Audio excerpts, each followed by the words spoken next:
Good morning, everyone. So I'm a member of the Gratitude and Generosity team, and the first thing I want to say is thank you to everyone for all that you do for St. John's, and especially thank you for all those of you who have gotten in your pledge cards so far. It is super helpful to the church to be able to plan, to be able to sort of have some amount of ability to predict what's going to happen, and so to the extent that you feel moved and can put your pledge cards in so that we know what's going to happen in the coming year, we really do appreciate it. And since it is Reformation Sunday, I actually sat down and read all 95 theses and felt like I should probably use some of those theses to help encourage more giving and more pledge cards being delivered to the church. It turns out not all of the theses are that helpful for threatening you to get your pledge cards in. I had hoped maybe I could say something like, as soon as the money clinks in that plate, then you'll have eternal salvation. That, in fact, is not something that Martin Luther said. In fact, thesis number 27 says, they preach only human doctrines who say that as soon as the money clinks into the money chest, the soul flies out of purgatory. So I can't say that. So then I thought, well, maybe if I just said, if you give, you'll have more favor with God.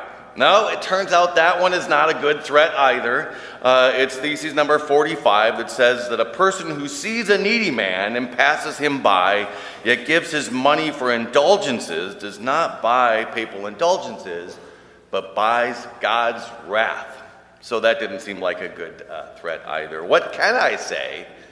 Here's one that is more beautiful. It's number 37. It says, any true Christian, whether living or dead, participates in all the blessings of Christ and the church, and this is granted him by God even without indulgence letters. Even before you give, even before you do anything, Martin Luther told us 508 years ago, and we are still a part of that church, that we have God's grace.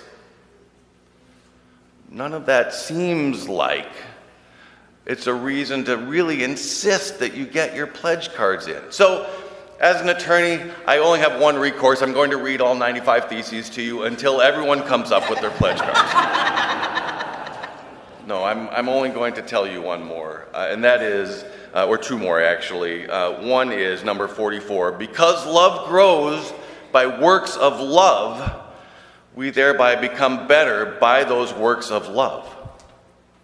We don't become better by giving to the church, but when we give out of love, it is a work of love for God, and that, I think, is why we give.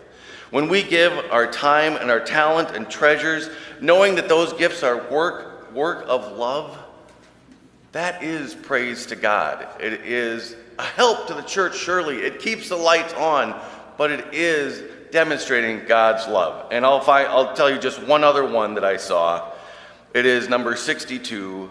The true treasure of the church is the most holy gospel of the glory and grace of God. No matter what we give, the true treasure of the church is the glory and grace of God.